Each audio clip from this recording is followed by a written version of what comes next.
मध्य प्रदेश के सौसर से दर्दनाक हादसे की खबर आई है। बोरगांव पेट्रोल पंप के पास एक ऑटो अनियंत्रित होकर डिवाइडर से जा टकराया। हादसे में एक वृद्ध महिला की मौके पर ही मौत हो गई, जबकि 8 से 10 लोग गंभीर रूप से घायल हो गए। लेकिन हादसे के बाद जो हुआ उसने प्रशासन की कार्यप्रणाली पर गंभीर सवाल खड़े कर दिए। बताया जा रहा है कि एम्बुलेंस देर से पहुंची और अस्पताल में भी इलाज में लापरवाही बरती गई।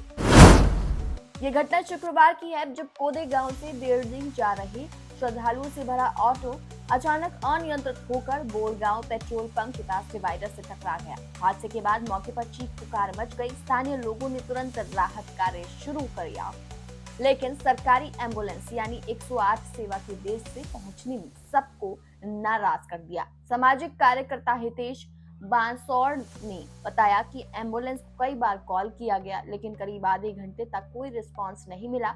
आखिरकार लोगों ने खुद प्राइवेट वाहनों की मदद से घायलों को सौसर सिविल अस्पताल पहुंचाया, लेकिन कहानी यहीं खत्म नहीं होती। अस्पताल में भी लापरवाही का आलम देखने को मिला। घायलों को प्राथमिक उपचार देने में भी देरी की गई, जिससे लोगों में गुस्सा भड़क गया। हितेश बांसौर ने कहा कि महाराष्ट्र में हादसों के बाद तुरंत मेडिकल सहायता दी जाती है, लेकिन यहाँ सौसर में प्रशासन पूरी तरह लापरवाह है। ग्रामीणों ने जिला प्रशासन से सख्त कार्रवाई और अस्पताल की आपातकालीन व्यवस्था को सुधारने की मांग की है। लोगों का कहना है कि अगर एम्बुलेंस और अस्पताल समय पर सक्रिय होते तो शायद उस महिला की जान बच सकती थी।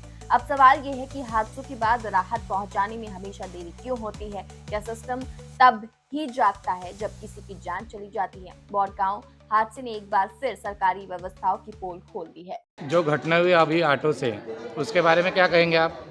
घटना ये 10:30 सवा 10 बजे की है।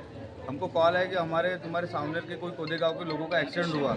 कोदे गाँव के लोगों का एक्सीडेंट होने के बाद हम 108 को वहीं से कॉल किए, लेकिन कॉल कट होने के बाद उनको लोकेशन अगर पूछा तो लोकेशन बताया तो कट कर दे रहे, यानी हमारा कॉल यानी रिसीव नहीं कर रहे, कुछ नहीं। उसके बाद पेशेंट आधा घंटा वो स्पॉट पे पड़ा रहा, ना पुलिस आई ना यहाँ का कोई मदद करने वाला कोई सामाजिक कार्यकर्ता है। तब जाके कैसे तो भी एक प्राइवेट एम्बुलेंस में उनको उठा के सौसर के कोई सिविल हॉस्पिटल में ले गए। यहाँ के डॉक्टर 2 में जाओ 3 में जाओ, यानी इमरजेंसी डॉक्टर के लिए पेशेंट के लिए यहाँ जख्मियों के लिए कोई सुविधा नहीं है। जब सरकार बोलती है कि अपघातग्रस्त को मदद करो और ये डॉक्टर उनका काम है, यहाँ के प्रशासन का काम है, यहाँ की व्यवस्था इतनी ढीली है। हमारे महाराष्ट्र में आओ और हमारे महाराष्ट्र में कैसी व्यवस्था मिलती है आंखों से देख लो। घटना कहाँ पे हुई थी? घटना जामसावली से 2 किलोमीटर इधर में हुई थी। ऑटो की धड़क हुई थी। कोई महिला दर्शन के लिए जा रही थी, लावारिस के जैसे पड़े थे वो, जैसे जख्मी लोग पड़े रहते ना वैसे, लेकिन कोई इंसानियत दिखाने वाला यहाँ पे कोई मुझे एमपी में तो दिखता ही नहीं है। क्या नाम लिखते हैं आप? मेरा हितेश बंसोड़, सामाजिक कार्यकर्ता सावनेर।